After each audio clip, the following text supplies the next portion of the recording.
Hello बच्चों, आज का जो हमारा टॉपिक है वो है डॉट प्रोडक्ट। देखिए ये जो डॉट प्रोडक्ट है, डॉट प्रोडक्ट को जो है स्केलर प्रोडक्ट भी बोला जाता है। क्यों बोला जाता है अभी आपको थोड़ी देर के बाद समझ में आ जाएगा। देखिए इस वीडियो में हम डॉट प्रोडक्ट से रिलेटेड जितने भी आपके पॉसिबल न्यूमेरिकल हैं जो आपके सिलेबस से ही रिलेटेड होने वाले हैं वो न्यूमेरिकल भी यहाँ पे करने वाले हैं।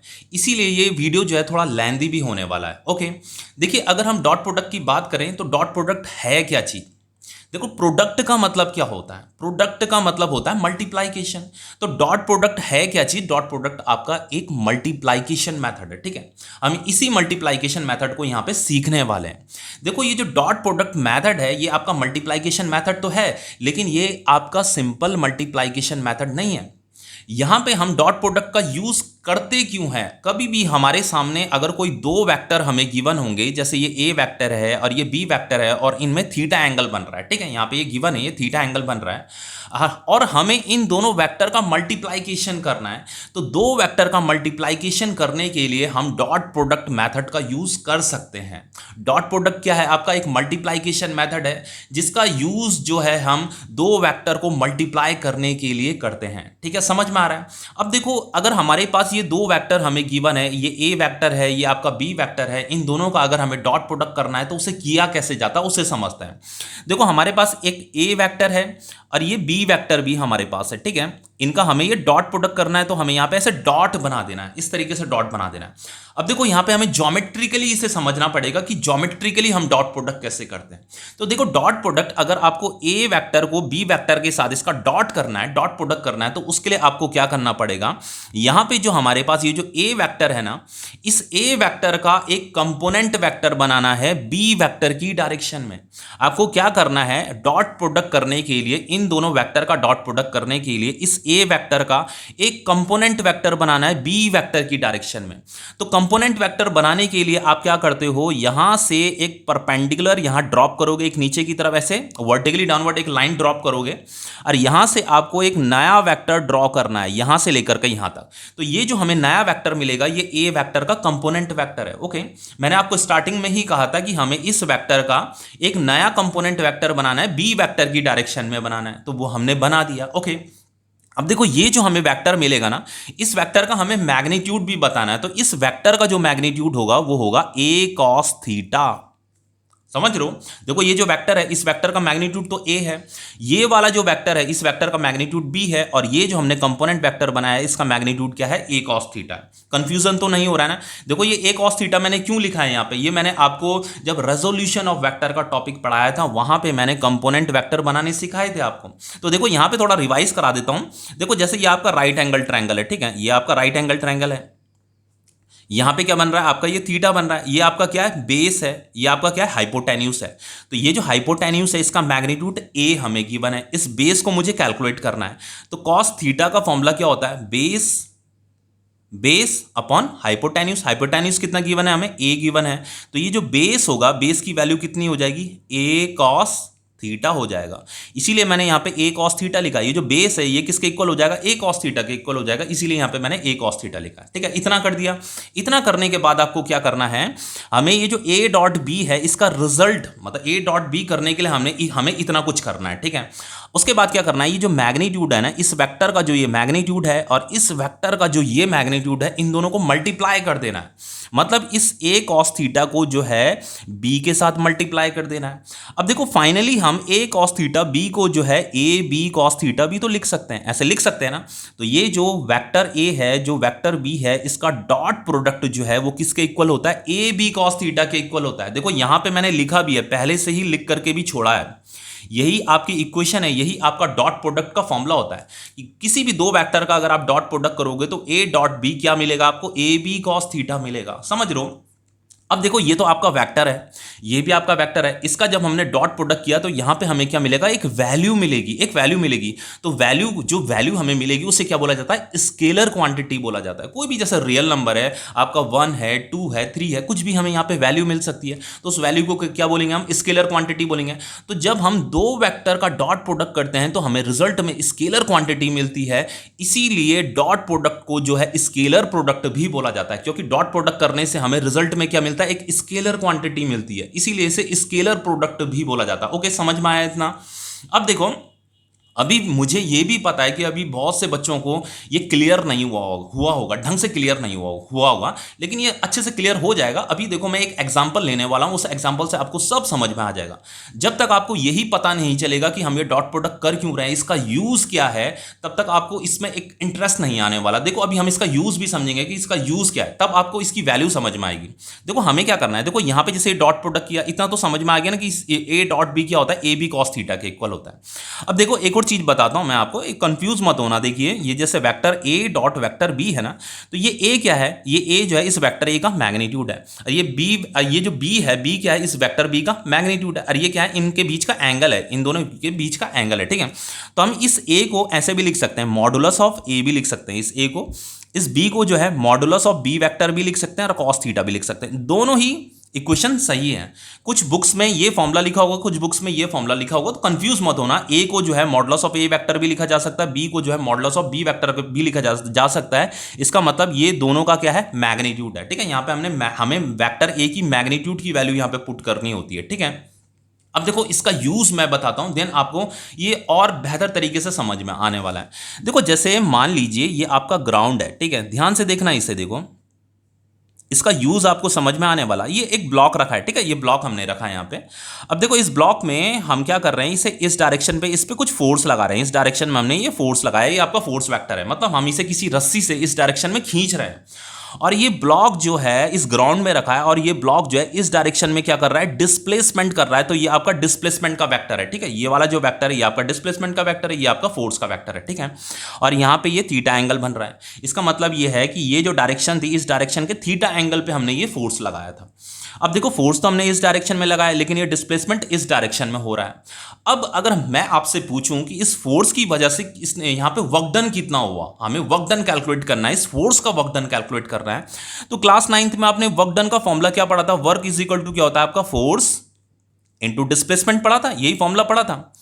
लेकिन अगर आप ये सोच रहे हो कि इस फॉर्मूले से हम वर्क डन कैलकुलेट कर देंगे, ये जो हमारा केस है यहाँ पे, ये जो फोर्स इस डायरेक्शन में लग रही है, डिस्प्लेसमेंट इस डायरेक्शन में लग रही है, हमें इस फोर्स की वजह से कितना वर्क डन हुआ है वो हमें कैलकुलेट करना है। अगर आप इस फॉर्मूले का यूज कर रहे हो तो आपका वर्क डन गलत आने वाला है। एक्चुअल में ये जो फॉर्मूला है, ये फॉर्मूला गलत नहीं है, लेकिन ये फॉर्मूला जो होता है हर जगह वैलिड नहीं होता है, ये कुछ स्पेशल केसेस के लिए ही वैलिड होता है। देखो इस फॉर्मूले को आप यूज कहां कर सकते हो वो मैं पहले आपको बता देता हूं। देखो यहां पे इन दोनों केसेस में हमें क्या करना पड़ेगा, वर्क डन कैलकुलेट करने के लिए इस तरीके से डॉट प्रोडक्ट करना पड़ेगा। ये जो फोर्स वेक्टर है और ये जो डिस्प्लेसमेंट वेक्टर है, डिस्प्लेसमेंट वेक्टर ये है, तो इन दोनों का क्या करना पड़ेगा, डॉट प्रोडक्ट करना पड़ेगा। देन एफ डॉट, जैसे a dot b, a b cos theta होता है, तो f dot D is equal to क्या हो जाएगा आपका, एफ डी कॉस थीटा हो जाएगा। तो हमें वर्क डन मिल जाएगा।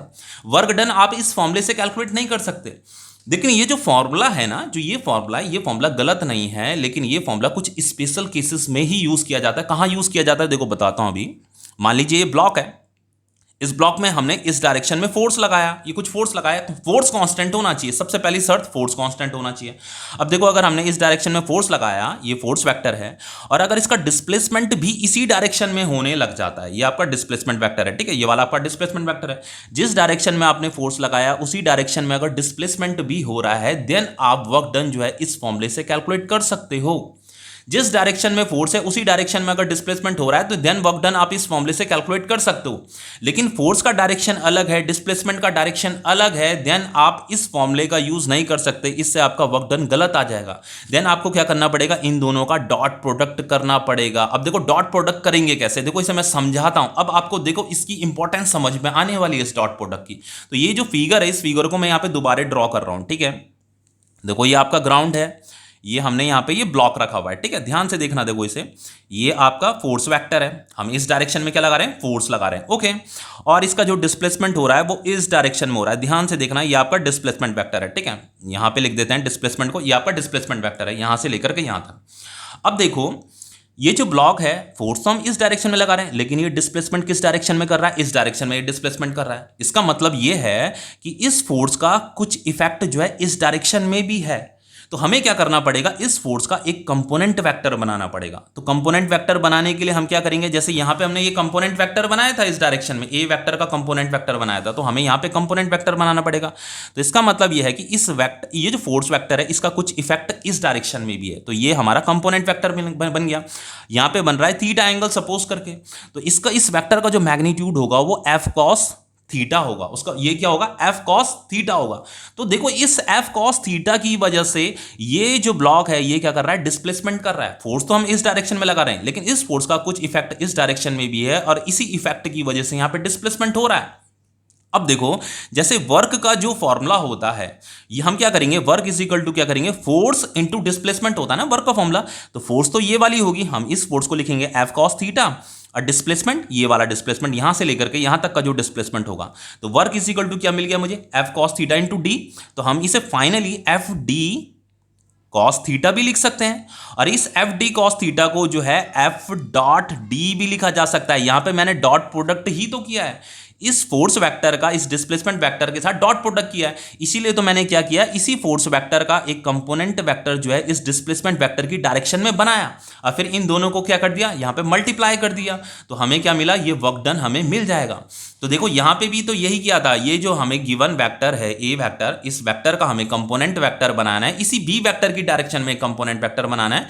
फिर इस कंपोनेंट वेक्टर का जो मैग्नीट्यूड होगा उसे बी के साथ मल्टीप्लाई कर देना है। देखो इस ए कॉस थीटा को मैंने इस बी के साथ मल्टीप्लाई कर रखा है, देन इसे फाइनली हम ए बी कॉस थीटा भी लिख सकते हैं। तो जो डॉट प्रोडक्ट होगा, डॉट प्रोडक्ट इसी तरीके से किया जाता है। तो vector a dot vector b क्या होता है, ए बी कॉस थीटा होता है। तो देखो इसका यूज यहां पे वर्क डन कैलकुलेट करने के लिए हमें करना पड़ा। वर्क डन कैलकुलेट करने के लिए हर जगह ये इक्वेशन वैलिड नहीं होती है। अगर फोर्स अलग डायरेक्शन में, डिस्प्लेसमेंट अलग डायरेक्शन में है, तो हमें वर्क डन कैलकुलेट करने के लिए इन दोनों वेक्टर का, ये जो फोर्स वेक्टर है, जो डिस्प्लेसमेंट वेक्टर है, इन दोनों का डॉट प्रोडक्ट करना पड़ता है। तो डॉट प्रोडक्ट इस तरीके से हमें ये फिगर बनाना पड़ेगा। देन जब हम डॉट प्रोडक्ट करेंगे तो हमें क्या मिलेगा, ये एफ डी कॉस थीटा मिलेगा। तो इसी को क्या बोला जाता है, एफ डॉट डी बोला जाता है।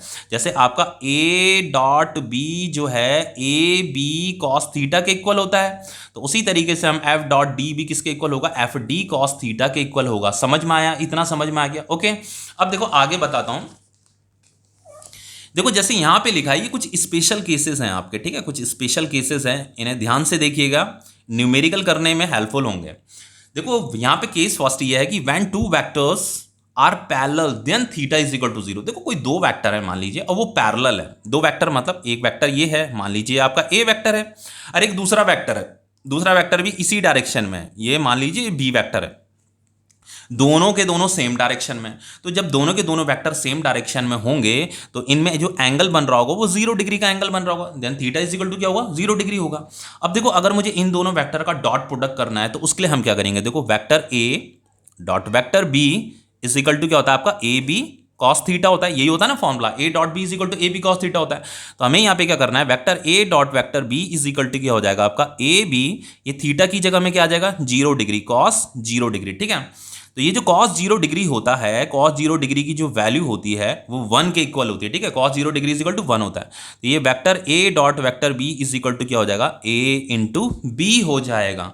ये कॉस 0 डिग्री की वैल्यू क्या हो जाएगी, 1 हो जाएगी, तो ए बी इंटू 1 क्या हो जाएगा, ए बी हो जाएगा। तो ये तो आपका वेक्टर है, ये तो वेक्टर है, इनके ऊपर ऐसे वेक्टर का साइन बना रखा है। ये क्या है, वेक्टर ए का मॉडुलस है, मैग्नीट्यूड है, ये बी क्या है, वेक्टर बी का मॉडुलस है। ओके, तो ये इक्वेशन है, तो ये आपको लर्न होनी चाहिए, ठीक है। ये शॉर्ट तरीका होता है करने का, अगर हमारे पास क्वेश्चंस होंगे तो हम इन्हें फटाफट कर पाएंगे, जल्दी जल्दी कर पाएंगे। अब देखो दूसरा केस है, when two vectors are perpendicular then theta is equal to 90 degree. देखो जैसे मान लीजिए ये ए वेक्टर है, ये आपका बी वेक्टर है, इनमें जो है ये थीटा जो है 90 डिग्री का एंगल बन रहा है, इनका डॉट प्रोडक्ट करना है। तो आपको क्या करना है, vector a dot vector b is equal to क्या होता है, फॉर्मूला क्या होता है आपका, ए बी कॉस थीटा।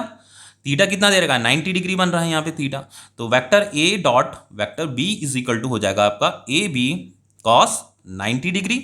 ये जो कॉस 90 डिग्री होता है इसकी जो वैल्यू होती है 0 होती है। ओके, याद रखना इसे। तो vector a dot vector b is equal to क्या हो जाएगा, a b into cos 90 degree की वैल्यू हो जाएगी 0। तो vector a dot vector b is equal to 0 होता है। कोई भी दो वेक्टर अगर 90 डिग्री के एंगल पे प्लेस्ड हो रखे हैं, उन दोनों में अगर 90 डिग्री का एंगल बन रहा है तो उनका जो डॉट प्रोडक्ट आता है वो 0 के इक्वल होता है। उनका डॉट प्रोडक्ट कितना आएगा, 0 आएगा, ठीक है।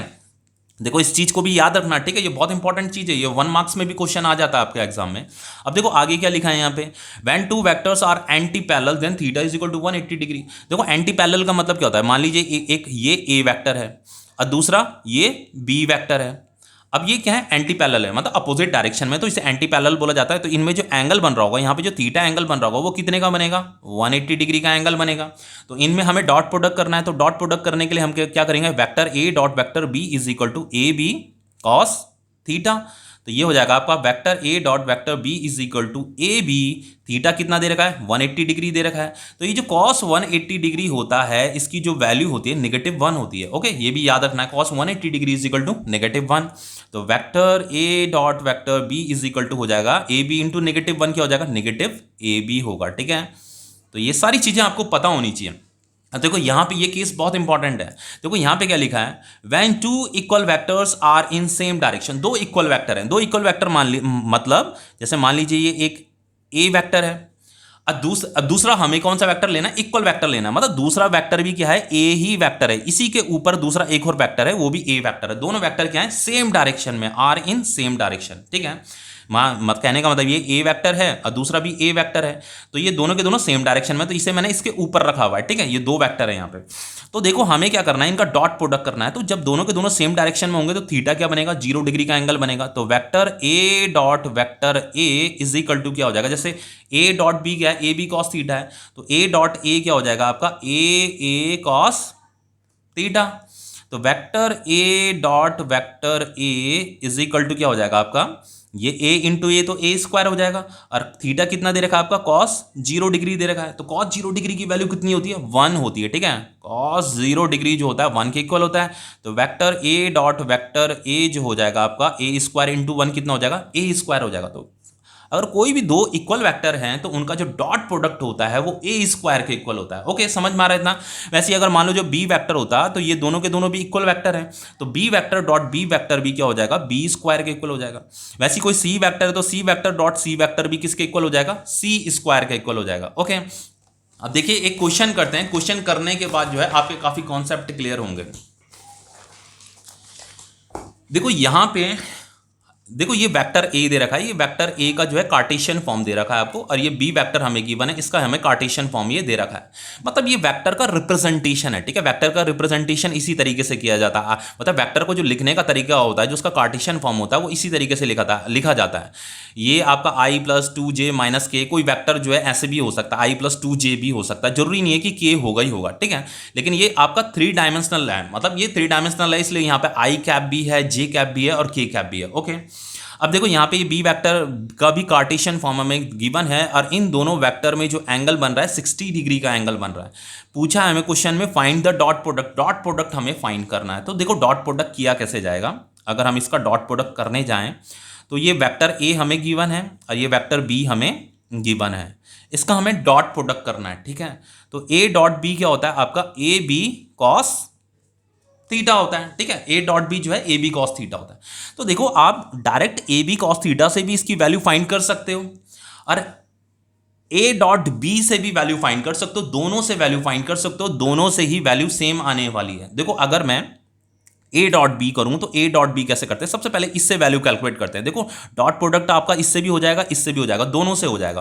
तो पहले इससे करते हैं डॉट प्रोडक्ट, क्योंकि जो ए वेक्टर है ना, ए वेक्टर हमें ये गिवन है और ये बी वेक्टर भी हमें गिवन है, तो इन दोनों का हमें डॉट प्रोडक्ट करना है। तो a dot B is equal to क्या होगा, यहाँ पे ए वेक्टर लिखिए, ए वेक्टर हमें ये गिवन है i cap + 2j cap - k cap, फिर यहाँ पे ये डॉट बनेगा, फिर यहाँ पे बी वेक्टर को लिखिए, बी वेक्टर ये हमें गिवन है। ठीक है, इसे लिख दीजिए -i cap + j cap - 2k cap.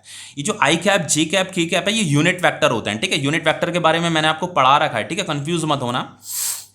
अब देखो इससे आगे क्या करते हैं, हमें क्या करना है, इसका डॉट प्रोडक्ट इसके साथ करना है। तो देखो हमें क्या करना है, इस i का डॉट करना है इसके साथ। ठीक है, फिर इस 2j का डॉट करेंगे इसके साथ, फिर ये जो -k कैप है इसका जो डॉट करेंगे इसके साथ करेंगे डॉट प्रोडक्ट।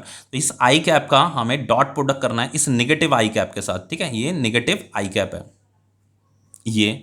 फिर यहाँ पे क्या करेंगे, ये जो 2j कैप है, ये जो 2j कैप है इसका हम डॉट प्रोडक्ट करेंगे इस j कैप के साथ। ठीक है, अब ये जो नेगेटिव k कैप है इसका जो है हम डॉट प्रोडक्ट करेंगे इस -2k कैप के साथ। ओके, अब देखो आगे क्या करेंगे। देखो यहाँ पे मैंने कुछ वैल्यूज लिखी हैं। देखो ये आपका यूनिट वेक्टर है। अगर जो सेम यूनिट वेक्टर होते हैं ना, जैसे ये सेम यूनिट वेक्टर है, ये आई कैप है, ये आई कैप है, तो इनका जो डॉट प्रोडक्ट होगा वो 1 होगा। ये जे कैप है, डॉट जे कैप है, सेम यूनिट वेक्टर का जो डॉट प्रोडक्ट होता है वो 1 होता है। ये के कैप है, ये डॉट के कैप है, तो इन दोनों का भी जो डॉट प्रोडक्ट होगा वो 1 के इक्वल होगा। क्यों होता है अभी बताता हूँ थोड़ी देर के बाद। अब देखो अगर कोई डिफरेंट यूनिट वेक्टर है, ये आई कैप है, ये जे कैप है, तो डिफरेंट यूनिट वेक्टर का जो डॉट प्रोडक्ट होगा वो 0 के इक्वल होगा। ये आई कैप डॉट के कैप क्या होगा, 0 के इक्वल होगा। जे कैप डॉट के कैप क्या होगा, 0 के इक्वल होगा। तो इस तरीके से आप याद भी कर सकते हो कि जो सेम यूनिट वेक्टर होते हैं उनका डॉट प्रोडक्ट 1 आता है, और जो डिफरेंट यूनिट वेक्टर होते हैं उनका जो डॉट प्रोडक्ट होता है वो 0 के इक्वल आता है। क्यों आता है देखो इसे मैं थोड़ा समझा, पहले इतना इसे समझाऊंगा अभी, पहले इस न्यूमेरिकल को कर लेते हैं, फिर इसका क्यों ये 1 है और ये क्यों 0 है इसके बारे में भी बताऊंगा। देखो सबसे पहले यहाँ पे हमें ये a dot B is equal to क्या हो जाएगा। देखो ये i डॉट आई तो कितना है, 1 के इक्वल है, लेकिन यहाँ पे माइनस भी है तो ये -1 आ जाएगा यहाँ पे, ठीक है। अब देखो ये j डॉट जे क्या होगा, ये 1 के इक्वल होगा। j डॉट जे 1 होता है तो 2 × 1 क्या हो जाएगा आपका, ये 2 आ जाएगा यहाँ पे। और ये k डॉट के है ना, तो k डॉट के भी 1 होता है, लेकिन ये माइनस है, फिर यहाँ पे भी माइनस है, ये 2 भी है, तो -1 इंटू -2 कितना हो जाएगा, +2 हो जाएगा, ठीक है। यहाँ पे ये +2 आ जाएगा इस तरीके से। तो जब हम इसे सॉल्व करेंगे तो a dot B is equal to क्या हो जाएगा, -1 + 4, तो ये फाइनली आपका a डॉट बी कितना आ जाएगा आपका 3 आ जाएगा, ठीक है। तो जो डॉट प्रोडक्ट आया वो 3 के इक्वल आया। तो इस तरीके से कोई भी अगर वेक्टर जो है आपका कार्टेशियन फॉर्म में दे रखा है तो उसका डॉट प्रोडक्ट जो है इस तरीके से किया जाता है। अभी इसे भी डिस्कस करूंगा, चिंता मत करना, ठीक है। अब देखो जैसे a डॉट बी तो हमारा 3 आ गया, अगर हम ए बी कॉस थीटा भी करते हैं ना तो ये भी 3 ही आने वाला है। तो देखो इसे भी करते हैं, ए बी कॉस थीटा को। देखो हमें इसकी वैल्यू भी कैलकुलेट करनी है, इससे भी आपका 3 ही आएगा।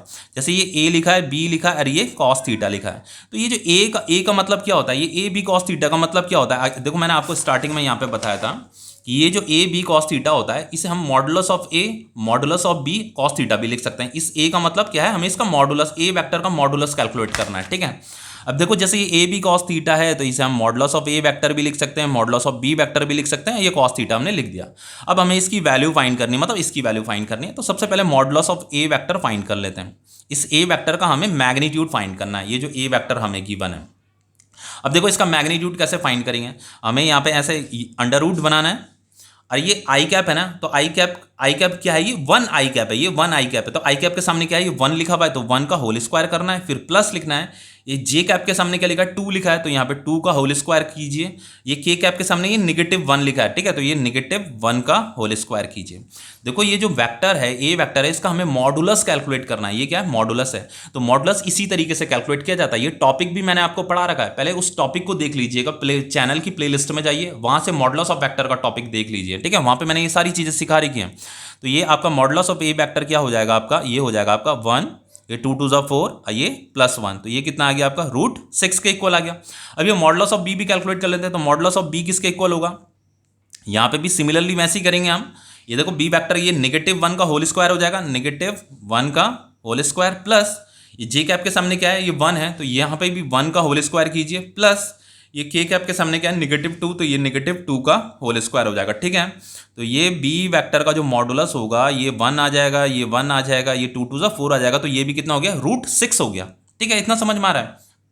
अब देखो ये इसका मॉडुलस, ये मॉडुलस ही हमने कैलकुलेट कर दिया। अभी cos थीटा भी फाइंड करना है। तो cos थीटा कितना है, देखो थीटा हमें कितना गिवन दे रखा है, यहाँ पे ये 60 डिग्री दे रखा है, तो ये cos 60 डिग्री हो जाएगा, थीटा की जगह में 60 डिग्री आ जाएगा। तो जो cos 60 डिग्री होता है इसकी जो वैल्यू होती है वो 1/2 होती है, ओके। अब देखो हम क्या करेंगे, यहाँ पे इस वैल्यू को पुट कर देंगे। जो a b cos थीटा है, मतलब यहाँ पे जो a b cos थीटा है, तो a की जो वैल्यू है ना, ये जो मॉडुलस ऑफ a वेक्टर लिखा है ये a के ही इक्वल होता है, ओके। तो जो a की जो वैल्यू है वो हमें कितनी मिल गई, √6 मिल गई, तो यहाँ पे √6 लिखिए। और ये जो मॉडुलस ऑफ बी वेक्टर लिखा है ये बी के ही इक्वल होता है, ओके। तो इसकी जो वैल्यू है वो √6 है, तो यहाँ भी √6 आएगा। और ये cos थीटा कितना है, ये 60 डिग्री है, तो यहाँ पे कितना आ जाएगा, ये 1/2 आ जाएगा। तो ये फाइनली √6 × √6 6 होता है, इंटू 1/2, ये 2 × 3 = 6 आ गया, तो ये कितना आ गया, 3 आ गया, ठीक है। तो ये जो a b cos थीटा था वो किसके इक्वल आ गया, 3 के इक्वल आ गया। और ये जो a डॉट b था ये भी किसके इक्वल आया, 3 के इक्वल आया। तो इसकी भी वैल्यू कितनी आई, 3 आई, इसकी भी वैल्यू कितनी आई, 3 आई, ओके। अब देखिए यहाँ पे अब नेक्स्ट क्वेश्चन करते हैं, इतना तो आपको समझ में आ गया होगा। देखो नेक्स्ट क्वेश्चन करते हैं जो इंपॉर्टेंट क्वेश्चन है आपके। देखो इस क्वेश्चन को देखिए, इसे कैसे करेंगे। रुकिए बच्चों, एक चीज़ भूल गया हूँ मैं, आपको एक चीज़ बताना भूल गया हूँ, फिर छूट जाएगा तो फिर रह ही जाएगा वो। देखो जैसे यहाँ पे मुझे ये बताना था कि इनका जो डॉट प्रोडक्ट है यहाँ पे 1 क्यों आया, तो देखो इसलिए आया, देखो जैसे ये आई डॉट आई है ना, यहाँ पे ये 1 क्यों लिखा है मैंने, इसलिए लिखा है। देखो जैसे आपका vector a dot vector b क्या होता है, आपका ए बी कॉस थीटा होता है ना, ठीक है, होता है। अब देखो ये आई कैप है और ये आई कैप है, ये क्या होते हैं, यूनिट वेक्टर है, दोनों के दोनों क्या है, इक्वल है, दोनों वेक्टर क्या है, सेम डायरेक्शन में होंगे। देखो जैसे आपका इसे समझाता हूँ, जैसे आपका ये एक्स एक्सिस है, ये आपका वाई एक्सिस है, ओके। तो ये वाली जो डायरेक्शन होती है ना, ये एक्स एक्सिस की जो डायरेक्शन होती है, इस डायरेक्शन को हम आई कैप बोलते हैं, और इस वाली डायरेक्शन को हम क्या बोलते हैं, जे कैप से डिनोट करते हैं, ओके। अब देखो ये आई कैप है और ये भी आई कैप है, तो इनका क्या हो रहा है, डॉट प्रोडक्ट हो रहा है। तो अगर इन दोनों का हम डॉट प्रोडक्ट करेंगे, जैसे ये आपका वेक्टर है, ये भी आपका क्या है, यूनिट वेक्टर है, तो हम इस फॉर्मूले को हम यहां पे भी यूज कर सकते हैं। I dot I is equal to क्या हो जाएगा आपका, हम इसे लिख सकते हैं modulus of I, modulus of I, और यहां पे क्या आ जाएगा आपका कॉस थीटा। अब ये दोनों के दोनों वेक्टर सेम डायरेक्शन में है, तो सेम डायरेक्शन में होगा तो यहाँ पे थीटा जो एंगल बन रहा होगा कितना बन रहा होगा, 0 डिग्री का एंगल बन रहा होगा। ये आई वेक्टर है, ये भी यूनिट वेक्टर है, ये भी यूनिट वेक्टर है, तो दोनों के दोनों यूनिट वेक्टर सेम डायरेक्शन में, तो थीटा एंगल कितना बनेगा, 0 डिग्री बनेगा। तो आई डॉट आई जो होगा आपका, ये जो modulus of I unit vector होता है इसकी वैल्यू 1 होती है, ये जो modulus of I unit vector है इसकी वैल्यू 1 होती है। और ये जो कॉस थीटा होगा, थीटा कितना है, 0 डिग्री है, तो ये कॉस 0 डिग्री हो जाएगा, ठीक है। तो ये आई डॉट आई जो होगा आपका, ये cos 0 डिग्री की वैल्यू कितनी होगी, 1 होगी, ठीक है। तो ये 1 हो जाएगा, तो 1 इंटू 1 इंटू 1 कितना हो जाएगा, 1 हो जाएगा, ठीक है, समझ में आया। सिमिलरली जे डॉट जे भी 1 हो जाता है, के डॉट के भी 1 हो जाता है। अब देखो ये जो आई डॉट जे है ये 0 क्यों होता है, इसे समझा देता हूं। देखो जैसे मैंने यहाँ पे आई डॉट जे लिखा, तो जैसे आपका a dot B is equal to a b cos theta होता है, ठीक है, मतलब ऐसे मॉडुलस भी लगा सकते हो आप इसके ऊपर। तो ये आई डॉट जे कितना हो जाएगा, इसका मॉडुलस, जे का मॉडुलस, और ये कॉस थीटा। अब देखो आई और जे, ये जो आई कैप इस डायरेक्शन में होता है, जे कैप इस डायरेक्शन में होता है, वाई एक्सिस के डायरेक्शन में होता है, तो इनमें जो एंगल बनता है 90 डिग्री का एंगल बनता है, ठीक है। तो ये आपका आई डॉट जे जो हो जाएगा, इसका मैग्नीट्यूड तो 1 होता है, इसका मैग्नीट्यूड भी 1 होता है, अरे थीटा कितना है, 90 डिग्री है, तो कॉस 90 डिग्री किसके इक्वल होता है, 0 के इक्वल होता है। तो ये फाइनली कितना आ जाता है, आई डॉट जे कितना होता है, 0 के इक्वल होता है। क्यों हुआ, क्योंकि इन दोनों में जो एंगल बन रहा था ना, वो 90 डिग्री का एंगल बन रहा था, तो यहाँ पे ये कॉस 90 डिग्री किसके इक्वल हो जाता है, 0 के इक्वल हो जाता है, ठीक है। सिमिलरली आई डॉट के में भी 90 डिग्री का एंगल बनता है, इसीलिए इसकी वैल्यू भी 0 होती है। जे डॉट के में भी जो है 90 डिग्री का एंगल बनता है, इसीलिए इसकी वैल्यू भी क्या होती है, 0 के इक्वल होती है, ओके। अब देखो नेक्स्ट क्वेश्चन करते हैं।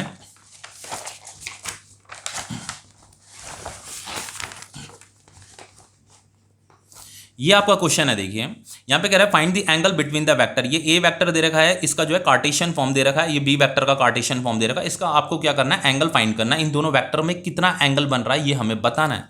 तो देखो हमारे पास फॉर्मूला है, vector a dot vector b is equal to क्या होता है आपका, ए बी कॉस थीटा होता है। हमें ये एंगल फाइंड करना है, ये थीटा एंगल फाइंड करना है। तो फाइनली हम इसे ऐसे भी लिख सकते हैं, cos theta is equal to vector a dot vector b divided by a into b भी लिख सकते हैं, ठीक है। अब देखो कंफ्यूज मत होना, हम इसे ऐसे भी लिख सकते हैं, modulus of A modulus of b भी लिख सकते हैं, ठीक है। देखो चाहे आप vector a dot vector b को ए बी कॉस थीटा लिखिए, चाहे आप vector a dot vector b को मॉडुलस ऑफ ए वेक्टर लिखिए, मॉडुलस ऑफ बी वेक्टर लिखिए, कॉस थीटा लिखिए, दोनों एक ही चीज़ हैं। अब देखो यहाँ पे आपका ये मॉडुलस ऑफ ए वेक्टर लिख दिया, मॉडुलस ऑफ बी वेक्टर लिख दिया, कुछ बच्चों को कन्फ्यूजन होता है इसलिए बताना पड़ता है बार बार। अब देखो यहाँ पे हम क्या करेंगे, कॉस थीटा, ये एंगल हमें फाइंड करना है, find the angle between the vector. तो वेक्टर ए ये दे रखा है, तो इसे यहाँ पुट कर दीजिए, 2 आई cap plus 4 J cap minus 2 के कैप, यहाँ पे ये डॉट आ जाएगा, फिर ये बी वेक्टर को यहाँ पे लिखेंगे, बी वेक्टर है आपका माइनस 2 आई कैप प्लस 2 जे कैप माइनस 4 के कैप, ठीक है, डिवाइडेड बाय, हमें ये जो ए वेक्टर है, इस ए वेक्टर का मॉडुलस कैलकुलेट करना है। तो मॉडुलस कैसे कैलकुलेट किया जाता है, ऐसे अंडर रूट बनाया जाता है। ये जो ए वेक्टर है इसका मॉडुलस कैलकुलेट करना है, तो इस 2 को यहाँ लिखा, इसका होल स्क्वायर किया, प्लस इस 4 का होल स्क्वायर किया, प्लस माइनस 2 का होल स्क्वायर कर दिया। अब ये जो बी वेक्टर है इसका भी मॉडुलस कैलकुलेट करना है, तो अगेन ऐसे अंडर रूट बनाना है, ये नेगेटिव 2 का होल स्क्वायर हो जाएगा, इस 2 का होल स्क्वायर हो जाएगा, और ये प्लस ये माइनस 4 का होल स्क्वायर हो जाएगा, ठीक है। ये मेथड है, ये मेथड मैंने आपको बता रखा है, इसे एक्सप्लेन भी किया है मैंने कि क्यों ऐसा किया जाता है, ठीक है। मॉडुलस ऑफ वेक्टर का टॉपिक देख लीजिए। Cos theta is equal to हो जाएगा आपका, अब देखो इसका इसके साथ डॉट प्रोडक्ट करेंगे, तो आई डॉट आई तो मैंने बताया था पीछे आपको 1 हो जाता है, तो 2 इंटू 2 कितना हो जाएगा, -4 होगा यहाँ पे, फिर इसका इसके साथ डॉट प्रोडक्ट करेंगे तो ये आपका ये कितना हो जाएगा, जे डॉट जे भी 1 हो जाएगा, तो ये 4 टू ज़ा कितना हो जाएगा आपका 8 हो जाएगा। ओके, फिर इसका इसके साथ डॉट प्रोडक्ट करेंगे तो के डॉट के भी 1 होता है, लेकिन -2 इंटू -4 कितना हो जाएगा, 2 4 ज़ा 8 हो जाएगा, ये +8 हो जाएगा। ठीक है, ये डिवाइडेड बाय ये फाइनली हो जाएगा आपका, ये 2 2 ज़ा 4 आएगा, ये 4 4 ज़ा 16 आएगा, ये 2 2 ज़ा 4 आएगा, ये फिर अगेन 4 आएगा, और ये आपका 4 आएगा, और ये आपका 16 आएगा। ठीक है, तो ये cos theta is equal to कितना हो जाएगा, ये 8 8 16 है, 16 -4 कितना हो जाएगा आपका 12 होगा। इनको ऐड करोगे तो ये आपका √24 होगा, ये भी आपका √24 होगा। ठीक है, तो फाइनली हम इसे ऐसे लिख सकते हैं, cos theta is equal to 12 upon √24 into √24 कितना हो जाएगा आपका 24 हो जाएगा। 12 1 जा 12, 12 2 जा 24, कॉस थीटा कितना आ गया आपका 1/2 के इक्वल आ गया। तो ये जो 1/2 होता है ये किसकी वैल्यू होती है, कॉस 60 डिग्री की वैल्यू होती है, तो थीटा कितना आ गया आपका 60 डिग्री आ गया। ठीक है, हमें इन दोनों वेक्टर्स में एंगल फाइंड करना था, तो एंगल कितना आ रहा है आपका 60 डिग्री आ रहा है। अब देखिए नेक्स्ट क्वेश्चन करते हैं। देखिए नेक्स्ट क्वेश्चन बहुत इंपॉर्टेंट है आपका ये।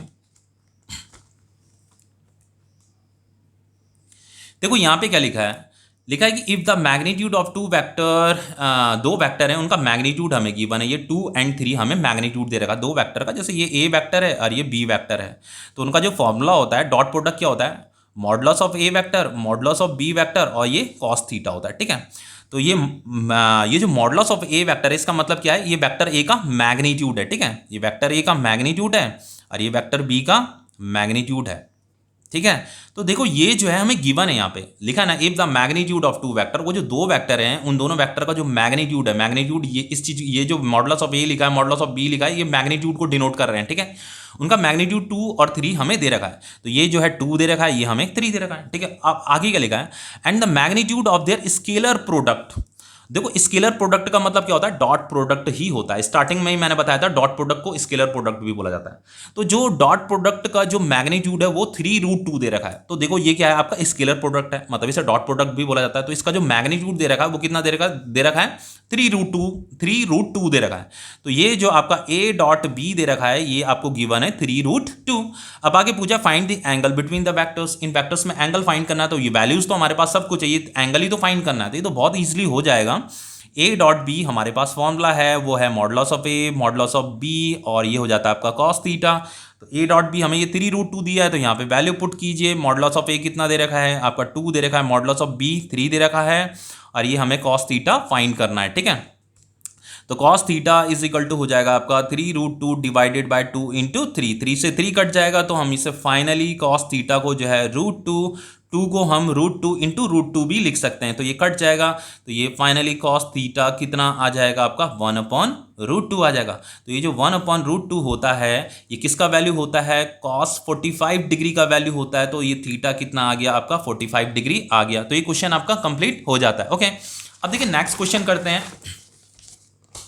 देखो यहाँ पे ये बहुत इंपॉर्टेंट क्वेश्चन है, वेरी इंपॉर्टेंट क्वेश्चन है, ये आता ही आता है आपका एग्जाम में। ठीक है, इसलिए इसकी प्रैक्टिस बहुत अच्छे से कीजिएगा। इसका मतलब ये नहीं है कि और क्वेश्चन इंपॉर्टेंट नहीं है, सभी क्वेश्चन इंपॉर्टेंट है, जब आप वो कर पाए हो तभी आप इसे भी कर पाओगे। अब देखो यहाँ पे क्या है, इसे कैसे करेंगे, देखो यहाँ पे पूछा फॉर व्हाट वैल्यू ऑफ ए, ये जो ए लिखा है इसकी वैल्यू हमें फाइंड करनी है। आगे लिखा है द वेक्टर्स, ये ए वेक्टर है, इसका कार्टेशियन फॉर्म ये दे रखा है। ठीक है, 4i plus aj plus 2k, तो ये जो ए है ना इसी को हमें फाइंड करना है फॉर व्हाट वैल्यू ऑफ ए। यहाँ पे जो ए दिख रहा है ना इसी को हमें फाइंड करना है, लेकिन ये जो ए वेक्टर है, ए वेक्टर को पहले यहाँ पे लिख देते हैं, ये हमें गिवन है 4i plus aj plus 2k। ठीक है, ये जो ए वेक्टर है is perpendicular to vector b, ये जो बी वेक्टर है और ये जो ए वेक्टर है ये दोनों के दोनों क्या है, परपेंडिकुलर है। तो बी वेक्टर का कार्टेशियन फॉर्म ये दे रखा है हमें 8i minus 4j minus 4k। Okay, और ये दोनों के दोनों परपेंडिकुलर भी हैं, इनमें जो थीटा एंगल बन रहा है मतलब 90 डिग्री का एंगल बन रहा है इन दोनों में। ओके, मुझे इस ए की वैल्यू फाइंड करनी है, तो देखो बहुत सिंपली हो जाएगा, ये तो बहुत ही ईजी क्वेश्चन है। देखो हमारे पास इक्वेशन क्या है, a dot B is equal to क्या होता है, modulus of a vector modulus of b vector, और ये कॉस थीटा होता है। थीटा कितना दे रखा है 90 डिग्री दे रखा है, तो a dot B is equal to क्या हो जाएगा आपका modulus of A modulus of B, और ये थीटा की जगह में क्या आ जाएगा 90 डिग्री आ जाएगा। और ये जो कॉस 90 डिग्री होता है इसकी वैल्यू कितनी होती है 0 होती है। ओके, तो a dot B is equal to क्या हो जाएगा, ये आपका ये इसकी वैल्यू तो 0 होती है, cos 90 डिग्री की वैल्यू जीरो होती है, तो जब मैं जीरो को इसके साथ मल्टीप्लाई करूंगा तो ये फाइनली क्या हो जाएगा, जीरो हो जाएगा। तो ए डॉट बी क्या होगा, जीरो के इक्वल होना चाहिए, ठीक है। तो ये जीरो आ गया। अब क्या करेंगे, हमें से ये ए की वैल्यू फाइंड करनी है। तो कुछ नहीं करना, यहाँ पे हमें ये नई इक्वेशन मिल गई है, इस इक्वेशन में हम वैल्यू को पुट करेंगे। ये ए वेक्टर हमें ये गिवन है, इसे यहाँ पुट कर देते हैं। ये 4i कैप प्लस ए जे कैप प्लस 2k कैप, फिर यहाँ पे डॉट है, डॉट बनाइए, फिर यहाँ पे बी वेक्टर को यहाँ पे पुट कीजिए। बी वेक्टर ये दे रखा है आपका 8i cap minus 4j cap minus 4k cap is equal to 0। इसका इसके साथ डॉट प्रोडक्ट करेंगे तो i डॉट i तो 1 होता है, लेकिन 4 8 से कितना होता है 32, 8 4 से आई थिंक 32 भी होता है ना, ठीक है।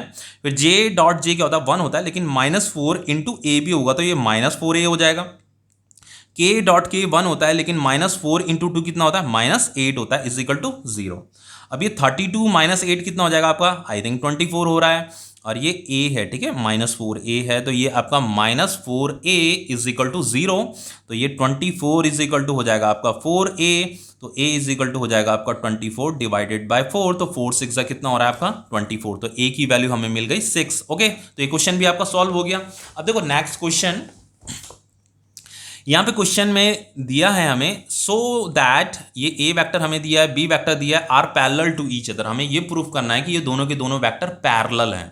अब देखो, जब भी मान लीजिए कोई दो वेक्टर अगर पैरेलल होंगे, ये ए वेक्टर है और कोई दूसरा वेक्टर भी इसी डायरेक्शन में है, तो जब दोनों वेक्टर पैरेलल होते हैं जो थीटा एंगल बनता है वो 0 डिग्री का एंगल बनता है, ये आपको पता होना चाहिए, ठीक है। अभी हमने पीछे डिस्कस किया था जब मैंने आपको स्पेशल केसेस पढ़ाए थे, वहाँ पे मैंने आपको बताया था कि जब दो वेक्टर पैरेलल होंगे तो उनमें जो एंगल बनेगा, थीटा एंगल जो बनेगा वो 0 डिग्री का एंगल बन रहा होगा वहाँ पे, ठीक है।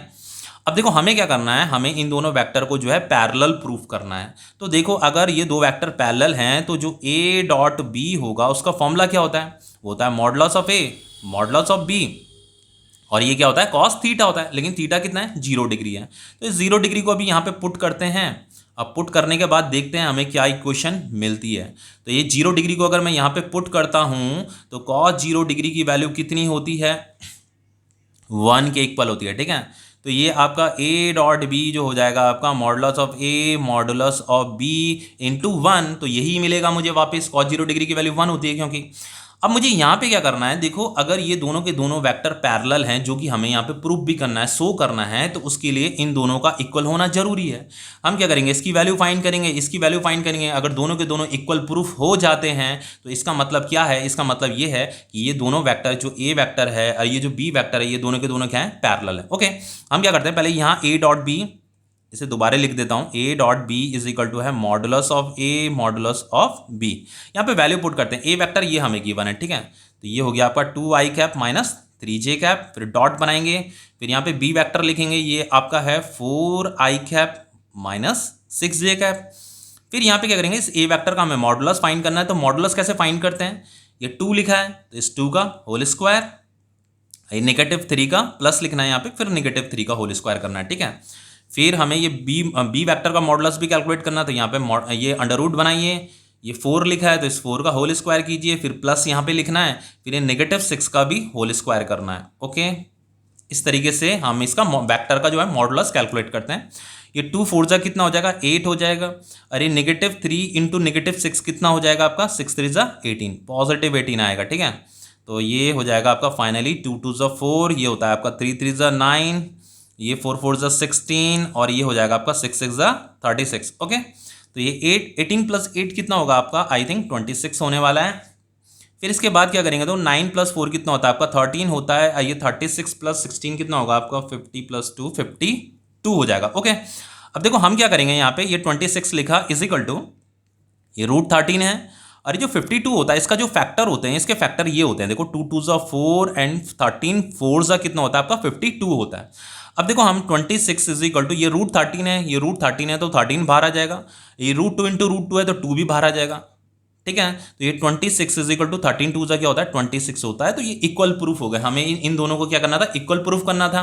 तो अगर ये इक्वल प्रूफ हो जाते हैं तो इसका मतलब ये दोनों के दोनों क्या है पैरेलल हैं। तो ये क्वेश्चन भी आपका कंप्लीट हो गया, ठीक है।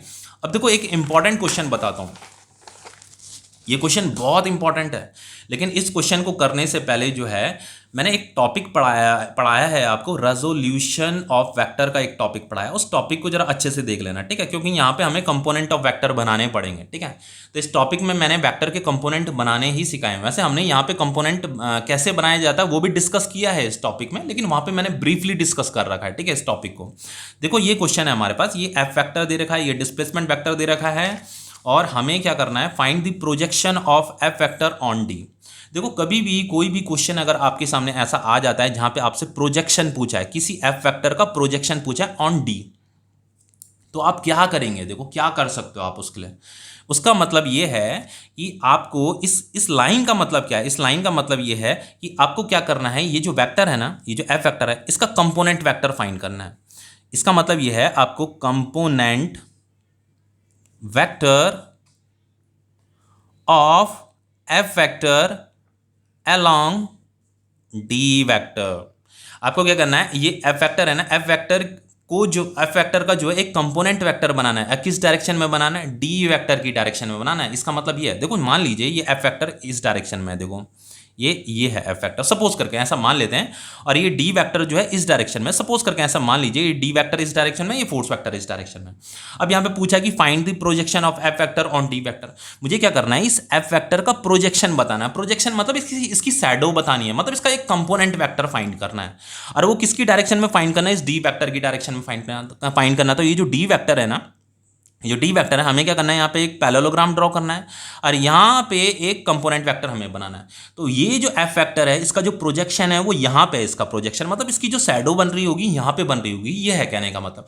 तो सिंपली इसका प्रोजेक्शन ऑफ एफ का मतलब ये भी होता है कि हमें component vector of F find करना है, इस एफ वेक्टर का कंपोनेंट वेक्टर फाइंड करना है अलॉन्ग डी, इस डी वेक्टर की ही डायरेक्शन में फाइंड करना है। अब देखो, इसे फाइंड कैसे किया जाता है, इसके लिए फॉर्मूला क्या होता है वो मैं आपको बता देता हूँ। इसीलिए मैंने आपको बोला था, हो सकता है ये क्वेश्चन कुछ बच्चों को कंफ्यूज करे, लेकिन जिसने रेजोल्यूशन ऑफ वेक्टर का टॉपिक और मॉडुलस ऑफ वेक्टर का टॉपिक अच्छे से देखा होगा, उसे यहां पे कुछ भी दिक्कत नहीं होने वाली। तो पहले इस टॉपिक को जरूर देख लीजिएगा, मॉडुलस ऑफ वेक्टर के टॉपिक को, ठीक है। देखो यहां पे क्या करना है हमें, देखो सॉल्यूशन करते हैं। यहां पे हमें ये प्रोजेक्शन बनाना है, प्रोजेक्शन ये हमसे पूछा है of F vector on D vector, ठीक है। इस एफ वेक्टर का इस डी वेक्टर की डायरेक्शन में एक प्रोजेक्शन बनाना है। तो प्रोजेक्शन कैसे बनाओगे, यहां से एक वर्टिकली डाउनवर्ड एक लाइन ड्रॉ करनी है, और यहां पे एक नया वेक्टर बना देना है। अब ये जो नया वेक्टर बनाया है ना, यहां पे मान लीजिए ये थीटा एंगल बन रहा है, सपोज करके थीटा बन रहा है। तो इस नए वेक्टर का जो मैग्नीट्यूड होगा वो एफ कॉस थीटा होगा। इतना तो आपको पता ही है, ये मैंने आपको बता रखा है। जो कंपोनेंट वेक्टर होगा इसका मैग्नीट्यूड क्या होगा, अगर ये एफ है तो इसका कंपोनेंट वेक्टर हमने यहाँ पे बना रखा है, तो ये एफ कॉस थीटा के इक्वल होगा। अब हमें क्या करना है, ये जो वेक्टर है ना, इस वेक्टर का कार्टेशियन फॉर्म बताना है। देखो, जैसे ये एफ वेक्टर है, तो इस एफ वेक्टर का कार्टेशियन फॉर्म ये है, ये डी वेक्टर है, इसका कार्टेशियन फॉर्म ये है। तो ये जो हमें नया प्रोजेक्शन, इस वेक्टर का जो ये प्रोजेक्शन है, इस वेक्टर का भी हमें कार्टेशियन फॉर्म बताना है। तो देखो, किसी भी वेक्टर का अगर आपको कार्टेशियन फॉर्म बताना होता है तो उसके लिए हमें क्या करना पड़ता है, जैसे मान लीजिए कोई ए वेक्टर है। अब इस ए वेक्टर को अगर आपको, इस वेक्टर को अगर आपको बनाना है, तो उसके लिए आपको उस वेक्टर का मैग्नीट्यूड होना चाहिए, और उस वेक्टर का यूनिट वेक्टर भी होना चाहिए। वैसे यूनिट वेक्टर को आई कैप, जे कैप या के कैप बोलते हैं, तो मैं यहाँ पे ए से इसे रिप्रेजेंट कर रखा है, इसलिए मैंने ए के ऊपर ये कैप बना दिया, ठीक है, कंफ्यूज मत होना। तो वेक्टर के पास मैग्नीट्यूड भी होता है, डायरेक्शन भी होता है, तो उस डायरेक्शन को हम इस यूनिट वेक्टर से फाइंड करते हैं। ये क्या होता है, यूनिट वेक्टर होता है, यही डायरेक्शन को डिनोट करता है, ओके। अब देखो, अगर मुझे ये एफ वेक्टर का प्रोजेक्शन बताना है, तो उसके लिए मुझे क्या करना पड़ेगा, वेक्टर बनाने के लिए एक तो वेक्टर का मेरे पास मैग्नीट्यूड होना चाहिए। तो ये जो एफ वेक्टर है, इस वेक्टर का मेरे पास मैग्नीट्यूड होना चाहिए, ठीक है। तो मैग्नीट्यूड तो यही है, सॉरी, एक तो ये जो वेक्टर है, इस वेक्टर का हमें प्रोजेक्शन बताना है, तो इस वेक्टर का एक तो मैग्नीट्यूड होना चाहिए। तो मैग्नीट्यूड तो हमारे पास ये एफ कॉस थीटा है, और दूसरा इस वेक्टर की डायरेक्शन भी हमें पता होनी चाहिए। तो देखो, इस वेक्टर की डायरेक्शन जो है ना, इस डी वेक्टर की ही डायरेक्शन की तरफ है। तो जो डी वेक्टर की डायरेक्शन है वही इस वेक्टर की भी डायरेक्शन होगी, समझ रहे हो। तो देखो, अगर मैं डी वेक्टर की डायरेक्शन पता कर दूं, तो डी वेक्टर की डायरेक्शन क्या होगी, देखो, D vector is equal to modulus of D और डी यूनिट वेक्टर। तो इस डी यूनिट वेक्टर से हमें क्या पता चलेगा, डायरेक्शन का पता चलेगा। तो D unit vector is equal to हो जाएगा D vector divided by modulus of D vector. तो जो इस डी यूनिट वेक्टर की डायरेक्शन होगी वही इस वेक्टर की भी डायरेक्शन होगी। तो इस डायरेक्शन को हम क्या करेंगे, यहां पे पुट कर देंगे, ठीक है। तो ये हो जाएगा आपका D vector divided by modulus of D vector, ठीक है। तो इस तरीके से हमें ये वाला जो वेक्टर है, इस वेक्टर का जो कार्टेशियन फॉर्म है, वो कार्टेशियन फॉर्म इस फॉर्मूले से हमें मिलेगा, ठीक है। अब देखो हमें क्या करना है, पहले इस f को फाइंड कर लेते हैं, इस cos थीटा को फाइंड कर लेते हैं, और इस d वेक्टर तो हमें गिवन है, ये d वेक्टर तो हमें गिवन है, और इस d वेक्टर का मॉडुलस फाइंड कर लेते हैं। तो सबसे पहले इसे f को फाइंड कर लेते हैं। तो देखो f को फाइंड करने के लिए हमें क्या करना पड़ेगा, ये f का मतलब मॉडुलस ऑफ f ही होता है। तो ये हमें इस f वेक्टर का मॉडुलस कैलकुलेट करना है, तो ऐसे अंडर रूट बनाया, ये इक्वेशन फर्स्ट है, ठीक है। लास्ट में हम यहाँ वैल्यू पुट करेंगे। तो ये अंडर रूट बनाया, ये 6 का होल स्क्वायर किया और ये 8 का होल स्क्वायर किया, तो ये हो जाएगा आपका 6 6 36, 8 8 64, तो ये हो जाएगा आपका रूट 100। ये फाइनली कितना आ गया आपका 10 आ गया। तो ये जो मॉडुलस ऑफ f है, जिसे हम f भी बोल सकते हैं, ये आपका 10 आ गया, ठीक है। अब देखो नेक्स्ट हमसे पूछा है यहाँ पे ये d वेक्टर की वैल्यू भी पुट करनी है, तो d वेक्टर तो हमें ये गिवन है, ठीक है। अब ये मॉडुलस ऑफ d भी कैलकुलेट करना है, मॉडुलस ऑफ d ये कैसे कैलकुलेट होगा, देखो ऐसे अंडर रूट बनाया, ये 3 लिखा है तो 3 का होल स्क्वायर कीजिए, फिर प्लस कीजिए, ये जे के आपके सामने -4 लिखा है तो ये -4 का होल स्क्वायर, तो ये फाइनली क्या हो जाएगा, देखो ये 3 3 जा 9, 4 4 जा 16, ये हो जाएगा आपका रूट 25, ये हो जाएगा आपका 5 के इक्वल। ओके, तो ये जो मॉडुलस ऑफ डी है ये आ गया आपके 5 के इक्वल। देखो ये एफ भी मिल गया हमें, ये डी भी मिल गया हमें। अब ये कॉस थीटा हमें फाइंड करना है, तो कॉस थीटा कैसे फाइंड करेंगे, देखो कॉस थीटा फाइंड करने के लिए हम क्या करेंगे, देखो हमारे पास फॉर्मूला है F dot D is equal to F D cos theta, समझ में आ रहा है इतना। तो देखो हम क्या करेंगे, ये cos theta is equal to हो जाएगा आपका vector F dot vector D divided by F D, ठीक है। तो ये फाइनली हो जाएगा आपका cos theta is equal to vector F कितना दे रखा है आपको, ये दे रखा है, ठीक है, ये 6 आई कैप प्लस 8 जे कैप, और यहाँ पे ये डॉट आएगा, और ये जो डी वेक्टर दे रखा है, डी वेक्टर दे रखा है आपका 3 I cap minus 4 J cap divided by, देखो एफ अभी हमने ये कैलकुलेट किया है, एफ कितना आ रहा है, ये 10 आ रहा है, तो यहाँ पे 10 लिखिए, और ये डी भी हमने कैलकुलेट किया है, मॉडुलस ऑफ डी का मतलब डी ही होता है, ठीक है। तो ये कितना है 5 है, 10 इंटू 5, तो ये finally cos theta is equal to कितना आ जाएगा, 6 3 जा 18, ये 8 4 जा 32 डिवाइडेड बाय 50, तो ये फाइनली कॉस थीटा कितना आ जाएगा आपका 18, ये 32 माइनस 18 कितना होता है आपका, आई थिंक 14, हाँ 14 होता है, ये -14 आएगा डिवाइडेड बाय 50। तो देखो इसे आगे हम सॉल्व करेंगे, तो ये कॉस थीटा की जो वैल्यू आ गई आपकी, इसे 2 7 14, ये 25 आ जाएगा यहाँ पे, तो ये आ रहा है आपका -7/25, ये कॉस थीटा की वैल्यू मिल गई। अब इन वैल्यूज़ को हम कहाँ पुट करेंगे, इस फॉर्मूले में पुट करेंगे, ये जो फॉर्मूला हमने बनाया था, ठीक है। तो हमें फाइंड क्या करना है, projection of F on D, ये फाइंड करना है। तो इसका फॉर्मूला ये है, ठीक है, F cos theta D vector divided by modulus of D vector, ठीक है।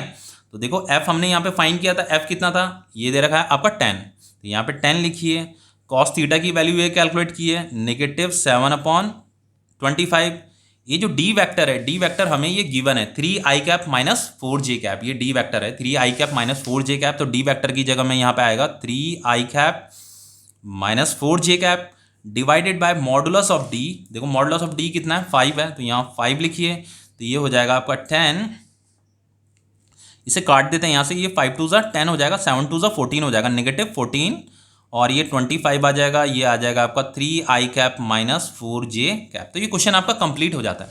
देखो हमें क्या करना था, ये जो एफ वेक्टर का जो प्रोजेक्शन था ना, ये जो मतलब कंपोनेंट वेक्टर था, इसका कार्टेशियन फॉर्म बताना था। जैसे ये फोर्स वेक्टर का कार्टेशियन फॉर्म है, डिस्प्लेसमेंट वेक्टर का कार्टेशियन फॉर्म है, तो हमें ये जो नया वेक्टर बना है, इस नए वेक्टर का भी कार्टेशियन फॉर्म यहाँ पे बताना है। तो ये उसका कार्टेशियन फॉर्म है -14/25 into 3 I cap minus 4 J cap. तो ये टॉपिक आपका कंप्लीट हो जाता है। ओके।